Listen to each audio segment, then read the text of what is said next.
Hey, what's up, everybody? Welcome to Dad's Expensive Hobby. What's up? Today, we are taking a look at the Keepgoing Studio's 1/12 human skeleton action figure. I can't tell what this is 100% supposed to be, I'll be honest with you. From the way it was kind of advertised as far as the promo images that I saw on 5K Toys, I kind of took it to mean it was like some kind of like ghoulish type of action figure. Maybe it's supposed to be something for like a diorama or whatever. But the packaging kind of makes it feel like it's supposed to be kind of a learning tool, kind of like that human muscle figure that I got there late last year. If anybody remembers that, check out that video. It's a pretty cool figure.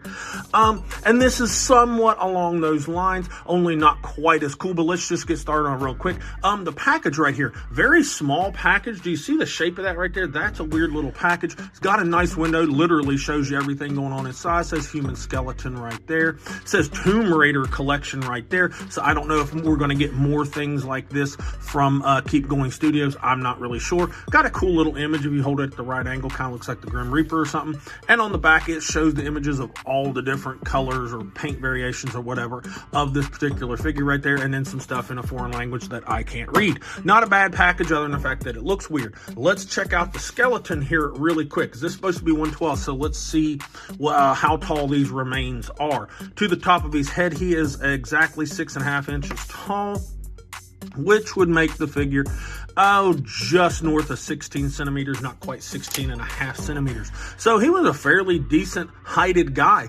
I don't know if this is supposed to be male or female, but I'm going to refer to it as male. Get mad at me down in the comments if you want.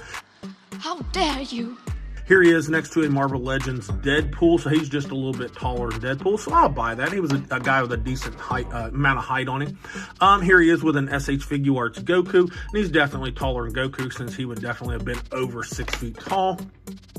And here he is with Storm Arena Ken. Again, he's taller than them, but it definitely works. You could fudge it into a 1/12 collection if you wanted to, or something else, 1/10. Maybe you could get away with it if it was in the background or whatever. Now, as far as this figure, there's really not a lot going on here. The skeletal system itself, it isn't exactly anatomically correct, I guess I should say. You sure about that? Excuse me, kind of the way that human muscular system figure was, which actually it was not ambiguous at all. It was definitely supposed to be kind of a learning figure. This, I'm not really sure what they were supposed to be going for with this, especially with the different color variations. But, all the bones aren't exactly represented right. It looks good enough. Somebody isn't going to see this in your diorama and freak out, like, oh my God, wait a minute, that scapula doesn't look 100% right or whatever. But it looks cool. It's got kind of like some paint shading throughout it, kind of a grayish, greenish, brown sort of paint all over the figure on the skull and in the sternum and ribs area and up and down the arms and legs and stuff. Doesn't look too bad, and it's even on the back as well. So that's not too terrible. The proportions, I feel like the hip bones are a little too wide for the skeleton, the skeleton of the sternum and ribs. That kind of gives it a dumpy, frumpy. Maybe this was a female. I don't know, but I want to just keep calling it a male until somebody corrects me down in the comments. But it doesn't look too bad for what it is. This isn't going to be like your new action figure where you're going to take it and put weapons and shit like that in the hands.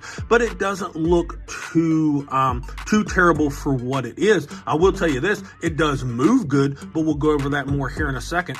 But it's just, it's what you would think of as kind of just a random little plastic skeleton that you might get. It's honestly, as far as just its look and the shapes of the bones, it's not that much better looking than, maybe some plastic skeleton that you might find like at a freaking dollar store or something around Halloween. I'm going to be honest with you there, but there are very movable joints with it. Again, we'll go over that more here in a minute. There is some nice paint, like I pointed out with the shading stuff, but there's also little gashes in the bones and stuff. Like this guy had some trauma prior to passing away and decomposing. So it's pretty cool. And for any of you people out there who like to customize and shit, I'm sure you could take at least this skull, maybe one of the other ones that we'll look at here in a second.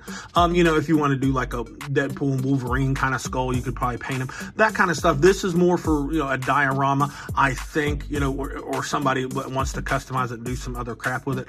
But it looks pretty cool. The spine and stuff in the back has some nice detail and stuff. As far as how he moves, The head and neck are all kind of one piece, but this will come off of the head part, the skull. I'll just show you. You can just pop the little face portion, if I can actually do it, off. Good Lord. Off of the back of the skull, and it has that little kind of sizer or whatever you want to call it right there, and it's got a ball hinge in there. Not my favorite joint, but it will work for this scenario because, like I said, this is nothing special or whatever. This is not some super crazy expensive figure. The hell, this thing's only 20, 25 bucks, something like that on 5K Toys, even though I think it's sold out right now, but don't hold me to that, but I think it is. Shoulders.